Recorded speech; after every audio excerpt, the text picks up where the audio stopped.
តោះនៅក្នុង Microsoft Word តើយើងអាចដាក់ជាប្រភេទ drop down list បែបនេះដើម្បីយើង select យកស្រីប្រុសឬ select យកទិន្នន័យមួយឬយើងដាក់ check box ដើម្បីធ្វើការ tick ឬក៏មិន tick ទៅលើទិន្នន័យទាំងអស់ហ្នឹងតើរបៀបណាជំហានដំបូងបងប្អូនចូលទៅកាន់ file option ដើម្បីធ្វើការបើកផ្ទាំងមួយគឺទៅយក custom rebound ហើយមកខាងស្ដាំដៃយើងអាចអូសទៅរកជាមួយនឹង developer tick មកបន្តទៀតបងប្អូនធ្វើការចុច OK អញ្ចឹងយើងនឹងបាន menu developer មកអញ្ចឹងដាក់មកចំទីតាំងយើងចង់ដាក់ទិន្នន័យចូល developer រួចយក drop down អញ្ចឹងទៅ drop down បងប្អូនចុចមកយើងបានជាមួយនឹង drop down box ឬក៏ list របស់យើងហើយចុច property ដើម្បីធ្វើការ add អញ្ចឹងចុច add បងប្អូនវើយទិន្នន័យបងដាក់ស្រីប្រុសអញ្ចឹងទៅឬក៏យើងបញ្ចូលខ្មែរក៏បានអង់គ្លេសក៏បានដែរអូខេចំណាំមួយទៀតគឺស្រីបន្តទៀតចុច OK អញ្ចឹងយើងសាក select មើលតើវាមានទិន្នន័យអូខេអញ្ចឹងទិន្នន័យយើងអាចធ្វើការជ្រើសរើសបានដែលយើងបានដាក់បន្តទៀតយើងចង់ដាក់ check box ដើម្បីធ្វើការ tick យកជាមួយនឹងទិន្នន័យណាមួយអញ្ចឹងយើងចូលទៅកាន់ជាមួយនឹង check box របស់យើង check box ពេលចុចបងប្អូនចុច property ណាហើយយើងទៅមើលទៅខាងក្រោមទី1គឺកន្លែង check មិនថាបើសិនជាយើង tick តើឲ្យចេញប្រភេទ mode អី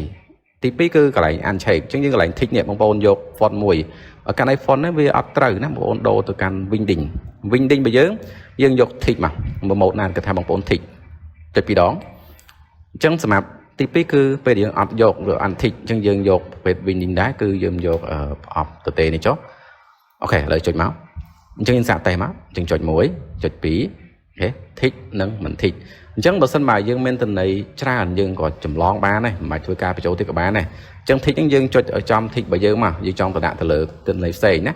យើងចុចចំ tick របស់យើងបើយើងប្រើ mouse ស្រាមដើម្បី copy កើតបងប្អូនចុច control អក្សរ C ដើម្បី copy ហើយយើងធ្វើការដាក់ mouse ទៅលើទីតាំងផ្សេងមកហើយដើម្បីផាសគឺ control អក្សរ V